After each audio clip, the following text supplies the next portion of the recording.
Okay, so now we're going to continue with a different form of the Hanakimari, and it is going to work probably a little better with more of our Western style of design. Now, this vase, first of all, is absolutely gorgeous. I want you to look at the colors of it, because all the way around, you've got this beautiful glazing technique. Mr. John made this one, I think she said. Did he do the glazing too, or did you? He did it all. He did it all. Good. Beautiful glazing technique that's done on this one. I love all of these colors. The blues that are there that are kind of bleeding into some purples, and I don't know if it's just an amazing set of colors. And so we're going to work with purples and whites with just a hint of red, just to kind of work into this vase. So this one you're going to put the water in as well from the beginning, and then using green branches, you're just going to kind of bend them, leave them in the arches, and push it in. This one's probably a little long. Bend it, push it in. So you're creating a dome. If you've ever worked with wire frogs or the frog frames of any kind, a lot of the times you'll see the one with the wires that are crisscrossing. This is kind of creating that, but out of natural branches. You're just giving yourself a grid inside. If they break, it's okay, because they're not going to show anyway. So that when you're done, you've created a grid across the top of your vase that's supporting then your stems as you're inserting them. We have these beautiful sword fern, gorgeous aspidistra. That anybody that knows me well knows that I can't design if I don't have aspidistra very often, and I love it. So we got that, a beautiful elephant ear, some purple sage, and purple dew. And who would have ever thought that we would be using purple dew in a design? But gosh, look at the color and how fabulous it is. And then lastly, before our flowers, and they're starting to wilt, but they'll perk in just a second back in our water, are these beautiful oxalis leaves. Again, it's back to that kind of that Merlot color that's going to help us tie all of this together. And then we'll add our amaryllis at the very end. So let's start with the purple sage. We're just going to take these lower branches off because we don't want any leaves below the water. Anytime there are leaves below the water, we know that it begins to create bacteria and will make the flowers deteriorate faster, so you want to give it just a small cut. And we're going to push that down into the water.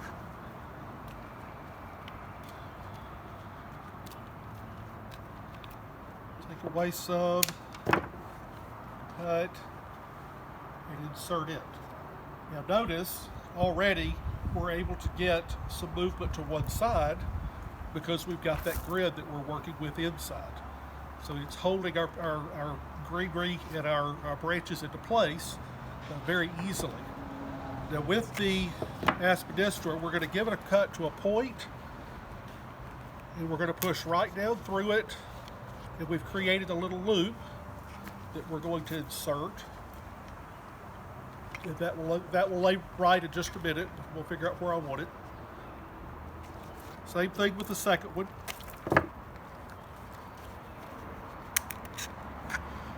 You're pushing it right down through the leaf, all the way through. That will fold over, and your stem comes out through the leaf, and it's created that beautiful loop that you get to now insert, and it helps to hold itself in place, and we'll do some more with that in just a minute to keep that leaf up where we want it. But already you filled up your vase, and you've got that big opening with only 4 pieces of product so far. So now everything else is going to kind of help begin to weave together, and you'll get an additional. And this is the elephant ear that we were putting in. Again, I want to go back to this side in its natural form, again keeping very organic with the way that they grow. This beautiful sword fern. Give it a little bit of a bend. We're going to take some off the bottom of it as well.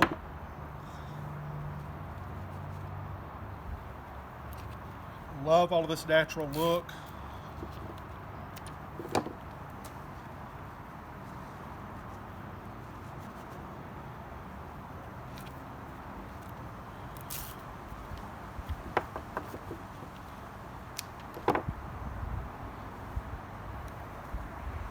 this one's going right through the other aspidistra leaves. And that opening that was there has now also provided a place for this particular piece to rest, so that I've got a good holding spot for it as well.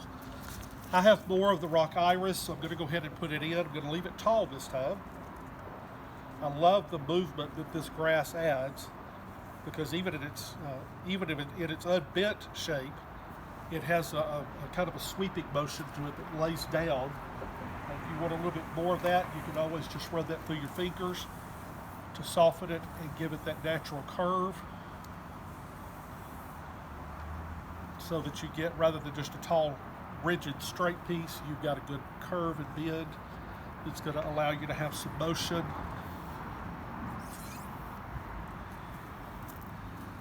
Now, for my kids, remember when we're looking at this, we're working with our principles and elements, and so we're looking for balance as well.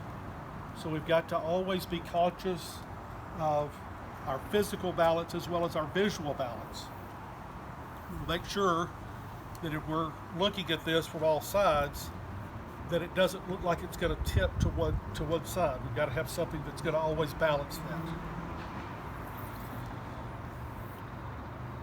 Add in the last of our rock iris, and we've got a really, already just kind of a fun, I'll do a quick turn for you.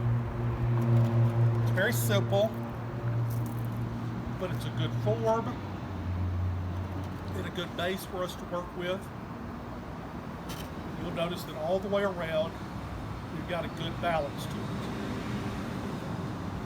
So, now we have these gorgeous pieces of the purple jute. I'm going to take some of the leaves off because I want this one to hang down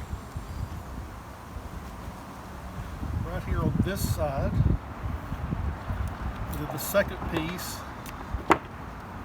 right up on top of it, just to pop in that color on this side. The oxalis, we're going to leave them clustered. And we're going to bring them, and I'll have to turn it around so you can see it. But they're going to hang right back here on this back side. Again, in just a few minutes, when we get a little bit of water to them, they will perk back up. And you'll have a really great, beautiful pop of purple on that corner. Now this amaryllis, I want you to look at how gorgeous. This was growing in Miss Judy's front yard. A double amaryllis, one of my favorite color combinations anyway. The white and red together is always one of my favorite ones. And so this one is really pretty. It's just a single bloom. The others have already bloomed out. But just with our greenery and this single flower, we're going to create our arrangement. It's going to be very easy. Cut just a little bit off the bottom. And right here in the front center of it, kind of have to work it through there. Drop that into place, and it gives you just a beautiful focal point to your design. So your dominance, of course, is going to be this. It pulls some of the white from the vase up. If you look at the vase real closely, now you start to see even some reds that are popping out in some of this glaze that you would not normally have seen probably. But when you put the flower with it, it tends to pull some of those colors out that kind of are a little bit more obscure. It's a great way to do that. I love this flower. Love the combination of the purple and red. The very natural. I don't like the way that leaf looks, so we just take it out. We're going to move it around. Right through here. And it doesn't want to cooperate, so you just have to tell it it's going to.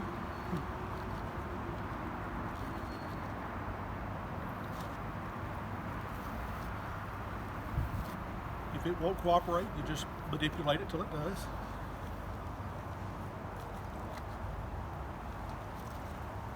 That's a little better.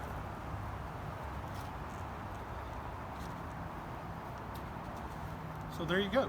Using just very little greenery, we have filled up this vase using that Hanakabari interlocking technique where we've taken the branches on the inside, filled it. There's other ones. You can take pieces of bamboo and cut them off where they're open and completely fill your vase with bamboo, and then design it to the bamboo openings, because that's where the water is being held.